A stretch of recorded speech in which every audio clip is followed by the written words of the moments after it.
வாழ்க்கைய பிராட், ரொம்ப அகலமான ஒரு பரந்த ஒரு புதுமையான நோக்கோடு பார்த்து, இந்த 70 ஆண்டுகள் அல்லது 100 ஆண்டுகள் மட்டும்தான் வாழ்க்கை அப்படிங்கிற ஒரு குறுகலான, நல்ல ஆழ்ந்து புரிஞ்சுங்க, நம்முடைய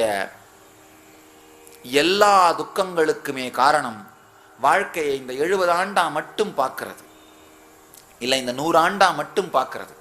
அப்ப என்ன ஆகுது, இந்த 100 வருஷத்துக்குள்ள என்னென்னலாம் அடைஞ்சாகணும், அது ரைட்டோ ராங்கோ அடைஞ்சாகணும்.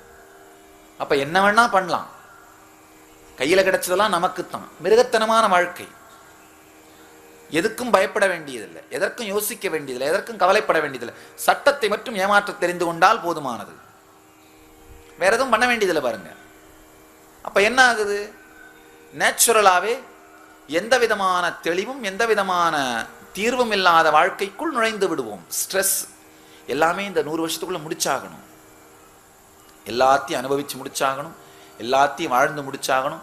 என்னென்னவெல்லாம் நம்மை பற்றி நாம் கற்பனை பண்ணி வச்சிருக்கோமோ அது அத்தனை இந்த 100 வருஷத்துக்குள்ள பார்த்தாகணும். நேச்சுரலா ஸ்ட்ரெஸ் பேஸ்ட் சிவிலைசேஷனா மாறிடுவோம். மன அழுத்தம், மன உளைச்சலை அடிப்படையாக வைத்து வாழுகின்ற சமூகமாக நாம் மாறிவிடுவோம்.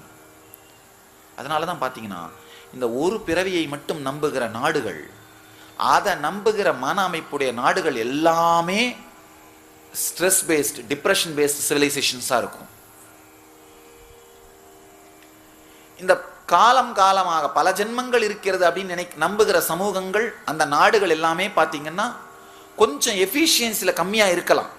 ஆனா அதுவும் கூட இந்த கருத்தை முழுசா உள்வாங்கி செயலாக மாற்றாதவர்களால் ஏற்படுகிற குறை. என்ன பொறுத்த வரைக்கும் மன அழுத்தம், மன உளைச்சல் சார்ந்த சமூகத்தை விட கொஞ்சம் எஃபிஷியன்சி கம்மியா இருந்தா கூட வாழுகின்ற சமூகம் சிறந்த சமூகம்னு நான் சொல்றேன்.